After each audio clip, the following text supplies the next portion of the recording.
Hi, everyone.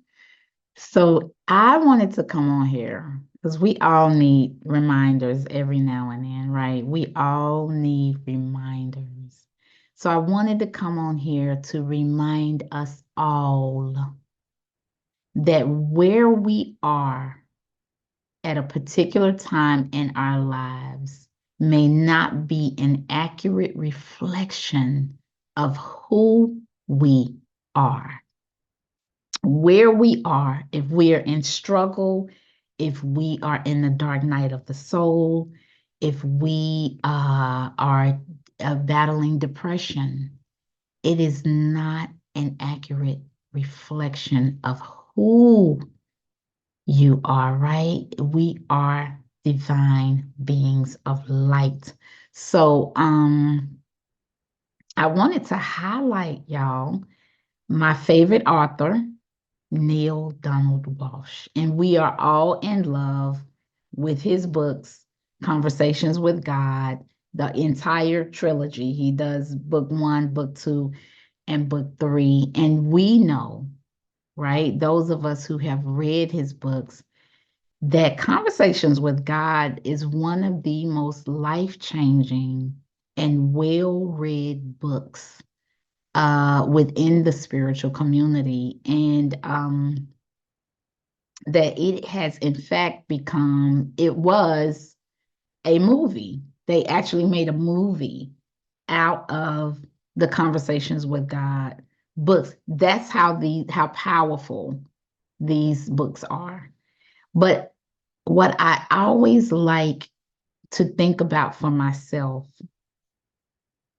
is that Neale Donald Walsh was homeless when he wrote those books.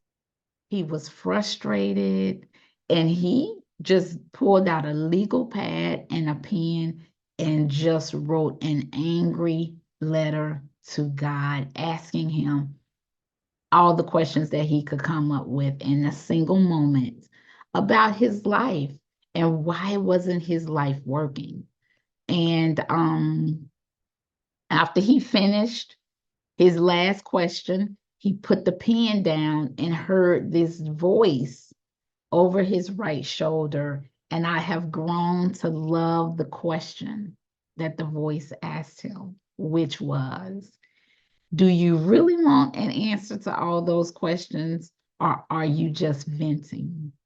And so began the most powerful and beautiful dialogue that we have ever had an opportunity to eavesdrop on.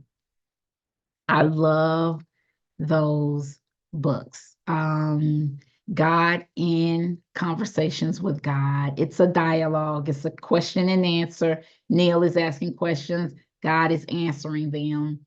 Uh, but the personality of Source in that book is so funny and so he's hilarious actually. And loving. There are whole chapters where the only thing is God just tells Neale, I love you. And Neale says, I love you too. That's an entire chapter in the book, y'all. It's beautiful. Anybody who has not read Conversations with God, I'm telling you, and they have it on audiobook as well.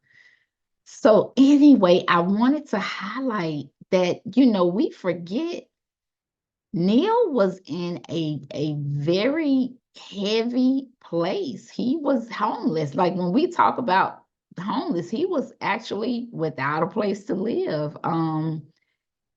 But it is through that despair, it's through that heaviness, it's through that darkness, so emerged the most beautiful books that have been written.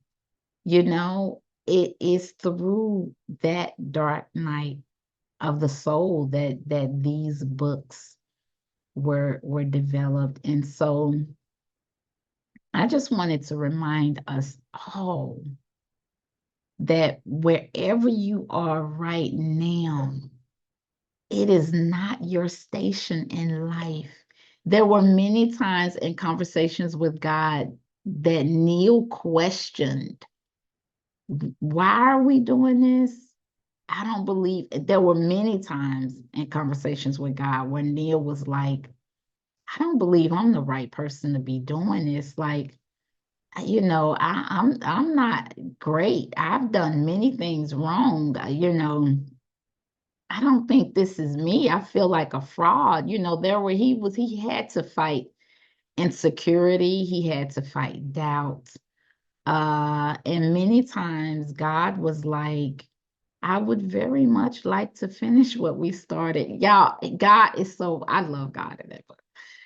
Um, so it just to remind us, man, you know what? Where we are, it's a part of our journey.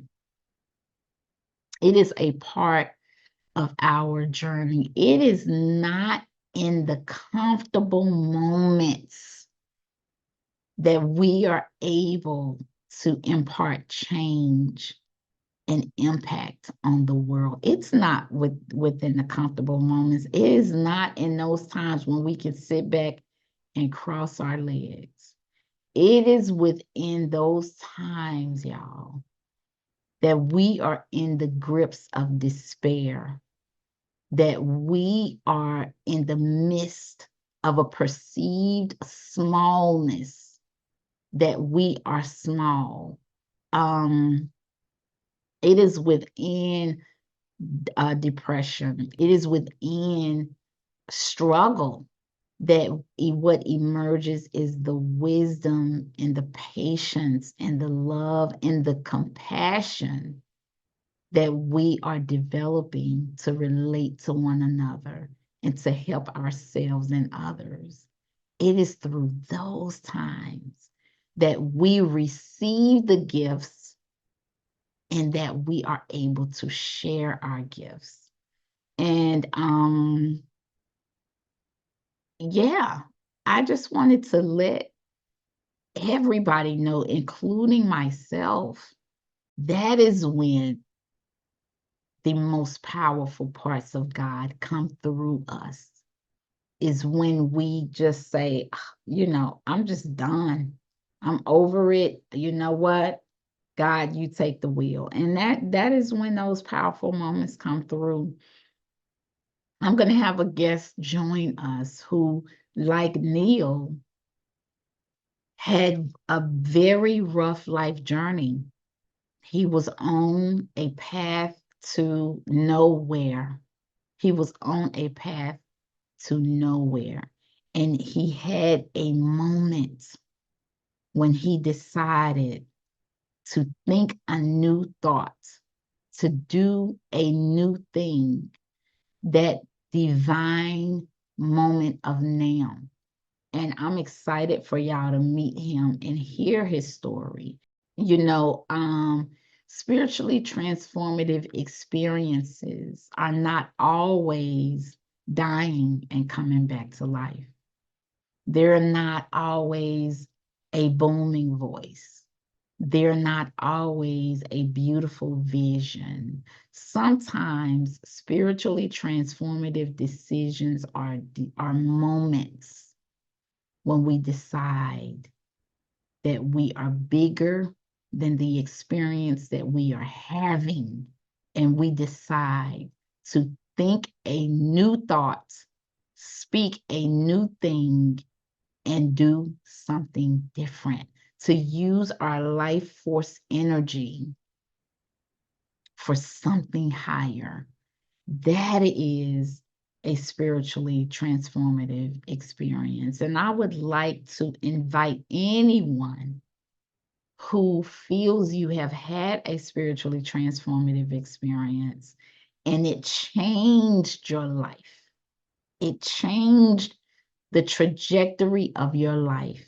I would like to invite you to reach out to me and let me know your story. Let me know your journey. Now is the time, y'all, for all of us to learn from one another.